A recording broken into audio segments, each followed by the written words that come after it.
Alrighty, it is Saturday afternoon, about 5:30, and unfortunately that means that my trip is winding down. I return the car tomorrow at 11:30. I've decided that I'll spend the night in Reykjavik tonight, check it out a little bit, but oh my, what an incredible trip. I've got to say, as I expressed earlier, I was a little nervous how it was going to be going up into the Western Fjords, if I was missing out. There was a little bit of fear of missing out, kind of that sensation, because I wasn't doing the Golden Triangle. Everything I've heard from people that have kind of done it or done the full loop, they said that, all right, there's quite a few tourists down in the south, even on the peninsula, on Snæfellsfoss.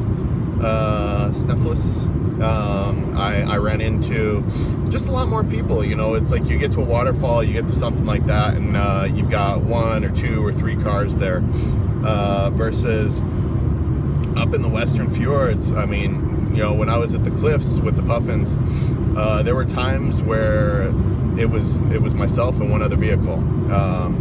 That's pretty incredible. So it's also been really good. I've had fantastic weather yesterday and today, which fantastic in the sense that it's sunny and great light, which when that hits some of the with some clouds though, and when that hits some of the cliffs and some of the other areas, it's absolutely spectacular. But I also had some nice cloud cover, a lot of fog, a lot of mist,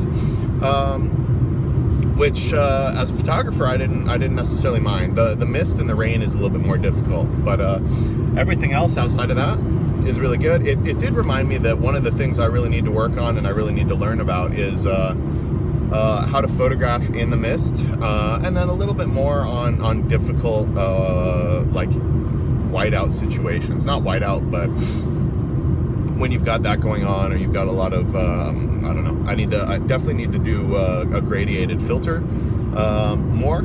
I was using a circular polarizer, a couple other things. Anyway, without getting too deep into the technical stuff, and of course all my photos always go up on Flickr, so don't miss those, Instagram, all that stuff. But yeah, the Icelanders I met were spectacular, so super friendly, and there's just this great sense of camaraderie with everybody that's up there, especially as you get farther north and off the beaten beaten path. And people are just incredible. The landscape is spectacular. I mean, the mountains, you guys have seen it. You've been following along, right? I don't know. As I talk about in one of my other videos, I can't stress doing a trip like this enough. Even if it's something way outside your comfort zone and something that you wouldn't normally consider doing,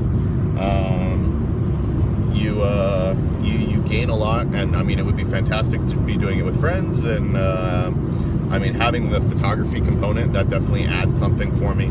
As that's I'm always busy, and I mean that's the thing is I get on the road at 9 or 10 or whenever I 8, whatever, and I'm wrapping up and I'm getting home and getting in bed at 12:30, 1 o'clock in the morning. And I'm busy all the way through, having a blast, doing things. And I mean, when you're the one driving, obviously it's not like sitting in the back seat of a car for 8 hours. So highly enjoy it, and Iceland has totally lived up to my hopes, dreams, expectations. So come check it out. And I know I'll be back. I will do the south, and I'd love to do the backside of the ring road and the highlands as well in a future trip. So I've just teased it, just tasted it, but there's so much more. And I can tell just that the seasons also make such a big difference. But puffins, seals, saw a killer whale, cliffs, incredible nature, fog, moss.